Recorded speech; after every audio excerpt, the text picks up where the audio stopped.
అబ్బా బోరు కొడుతుంది. రేపు ఎల్లుండి హాలిడేసే. పక్కింటక్క ఏం చేస్తుందో చూసొద్దాం పా, ఆడుకున్నాం పా. అబ్బాయి ఈ హాలిడేస్ ఎందుకు ఇచ్చిందో ఏమో, కానీ మంచిగానే ఎంజాయ్ చేయొచ్చు. కానీ నాకు ప్రాజెక్ట్స్ అసైన్మెంట్స్ అన్నీ ఉన్నాయి, అవన్నీ చేసుకోవాలి. అక్క అక్క ఉన్నావా అక్క? అబ్బా గీమెందుకు వచ్చింది? బాయ్ మచ్చా ఉన్నా. ఉన్నావా అక్క? రేపటి నుంచి నాకు హాలిడేస్. రేపటి నుంచి ఏంటి హాలిడేసా? అమ్మో ఈమెతో నొత్తి మొత్తం ఆగమాగం చేస్తుంది. ఈమెతో అయితే అస్సలు ఆడుకోవద్దు. చెప్పురా ఏంటిది? బాగున్నావా అక్క? రేపు నాకు హాలిడేస్. రేపు ధూమ్ధామ్ చేద్దాం. నాకు అక్కడ షటిల్ క్రికెట్ బ్యాట్ ఉంది అక్క. మీ ఇంట్లోకి వెళ్దామా? మా మమ్మీ బయటికి వెళ్ళిందిరా, నేను బయట ఉన్నాను కదా. మా మమ్మీ ఇంట్లో తాళం వేసిందిరా. వద్దురా, ఈ మంత్ ఖరాబ్ చేస్తుంది, మొత్తం ఖరాబ్ చేస్తుంది. వద్దు, అస్సలు తీసుకువెళ్ళొద్దు. అక్క నాకు తాళం తీయచ్చు.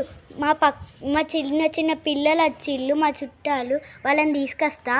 అరే వద్దురా, వాళ్ళకి ఏమన్నా అవుతుంది కదా, చిన్న పిల్లలు కదా, వద్దు.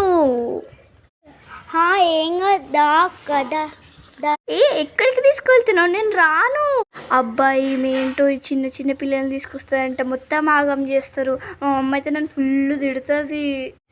అరే అక్కడ బాగుంటాయి చాక్లెట్స్, బిస్కెట్స్, ఫ్రిడ్జ్లో మొత్తం చాక్లెట్స్ అన్నీ ఉంటాయి రా. పాండి అక్క. ముగ్గురే కదా అక్క, ఏం కాదు. ఎక్కండి రా, ఇది మన బెడ్డే అక్క, ఏం కానది. కానీ ఎక్కండి. ఏంద్రా బాబు వీళ్ళందరినీ తీసుకొచ్చి అంత సదురుతుంది. ఈ బెడ్ అంతా ఖరాబ్ చేస్తుంది, అందరు ఎక్కిస్తుంది, బెడ్ మొత్తం ఖరాబ్ చేస్తుంది. అక్క మీ ఫ్రిడ్జ్లో ఐస్ క్రీమ్స్ బిస్కెట్స్ అన్నీ ఉన్నాయి, గొంతు వేడిగా ఉంది. అయ్యో మేము అవన్నీ తినంరా, మేము ఓన్లీ అన్నము నీళ్ళే తాగుతాము, అవి కూడా చల్ల ఏం కావు.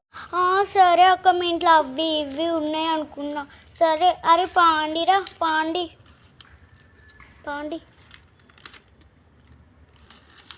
అమ్మయ్య, ఈమెనే పిల్లలందరినీ పంపించిన, మంచిగా ప్రశాంతంగా ఆడుకోవచ్చు. మంచిగా మీ ఇంటికి ఏం రాంగా అంతే. అమ్మయ్య, ఈమైతే సబ్స్క్రైబ్. బాయ్.